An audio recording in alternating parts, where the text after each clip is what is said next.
di mana perebutan kawasan perairan di Kepulauan Natuna.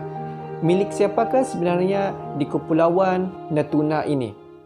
Assalamualaikum warahmatullahi wabarakatuh. Allahumma salli wa sallim ala sayyidina Muhammad. Alhamdulillah, hari ini kita berpeluang untuk kita bertemu dan kita berbincang sedikit ataupun kita berdiskusi tentang satu berita yang sedang hangat diperkatakan di media-media Indonesia maupun media-media China, di mana perebutan kawasan perairan di Kepulauan Natuna. Milik siapakah sebenarnya di Kepulauan Natuna ini? Sebenarnya perebutan Kepulauan Natuna ni dia melibatkan Indonesia, Filipina, China, Malaysia dan juga Vietnam, di mana sebenarnya kedudukan geografi Kepulauan Natuna ni memberi kesan kepada negara-negara jiran. Kepulauan Natuna ni dia merupakan satu kawasan yang, kalau kita tengok, dia merupakan satu kawasan yang kaya dengan sumber asli, di mana seperti minyak, seperti ikan-ikan fresh ataupun ikan-ikan segar, okey, dia menjadi tumpuan para nelayan yang berada di sana maupun berada di luar garisan Kepulauan Natuna, okey. Dan juga dipercayai Kepulauan Natuna tu mampu menghasilkan 500 tong keseluruhan, 500 juta tong keseluruhan dia, di mana dengan 222 trilion, bayangkan 222 trilion kaki persegi di Kepulauan Natuna tu mampu menghasilkan gas ataupun minyak tumpuan dunia. Juga antara sempadan yang paling banyak mendapat tuntutan, okey.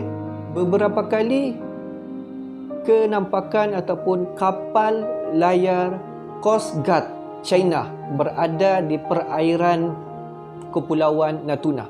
Pada tahun lepas, Disember, ada kapal China datang di perairan Kepulauan Natuna, dan pada tahun ini, pada September ataupun Oktober, kapal daripada Coast Guard China datang lagi di perairan Kepulauan Natuna, sebab China masih klaim yang Kepulauan Natuna ni berada di 9 garisan putus-putus yang memasuki kawasan persempadanan China. Kalau kita tengok satu kes yang unik tentang Kepulauan Natuna ni, sebenarnya dia melibatkan kawasan Laut Cina Selatan, di mana dia berkait dengan sebuah gugusan kepulauan yang digelar sebagai Kepulauan Natuna. Apa yang menarik sebenarnya Kepulauan Natuna ni, kalau kita tengok dari segi geografi Malaysia, dia berada di garisan geografi Malaysia. Kita ambil peta dan kita garis daripada Terengganu dan kita garis pergi sampai di Sarawak. Sebenarnya garisan tu adalah melimpasi di lingkaran Kepulauan Natuna. Sebenarnya lebih kurang 10 tahun selepas kemerdekaan Indonesia, penubuhan negara Indonesia ni pada tahun 17 Ogos 1945, okay, kepimpinan kerajaan Indonesia sebenarnya mengambil keputusan pada masa itu, dia mengambil keputusan untuk membesarkan garisan sempadan laut daripada jarak daripada 3 batu nautika. Okey, lepas tu kerajaan Indonesia pada masa itu melebarkan ataupun meluaskan daripada hanya 3 batu nautika kepada 12 batu nautika. Okey, pada masa itu mengambil kira sempadan keseluruhan kepulauan negara Indonesia pada masa itu. Kepimpinan kerajaan Indonesia pada masa itu telah diisytiharkan rasmi dalam deklarasi Jaundah. Okey, kalau kita tengok dalam sejarah Jaundah, di mana dia dibacakan oleh Jaundah pada berapa tu? Pada 13 Disember 1957.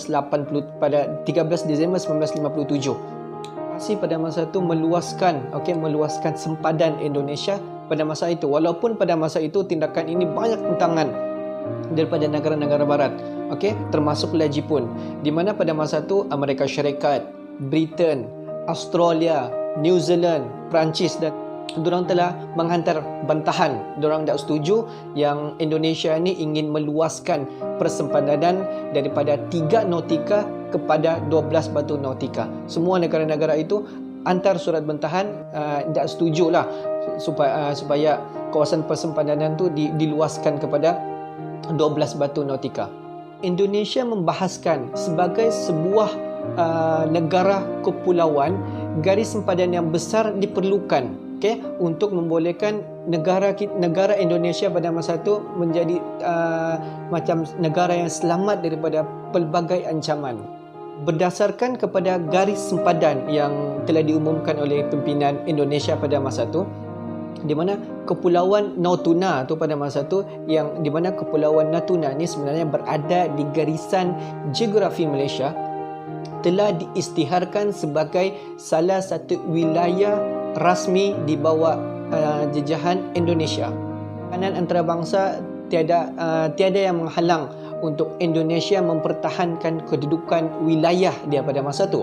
Tahun 1982 PBB mengisytiharkan apa yang Indonesia lakukan pada masa itu, iaitu dia mau meluaskan persempadanan daripada 3 nautika kepada 12 nautika, dan PBB pada masa itu meluluskan permohonan Indonesia.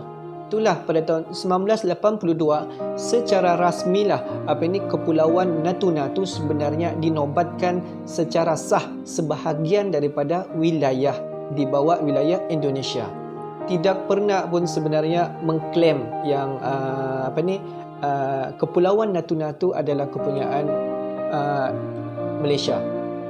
Tuntutan yang klaim sebenarnya Kepulauan Natuna tu berada di 9 garisan putus-putus persempadanan semula tu adalah yang masih klaim sekarang adalah pihak China. Dan rundingan damai telah dibuat Indonesia dengan China. Kita tunggulah apakah keputusan selanjutnya.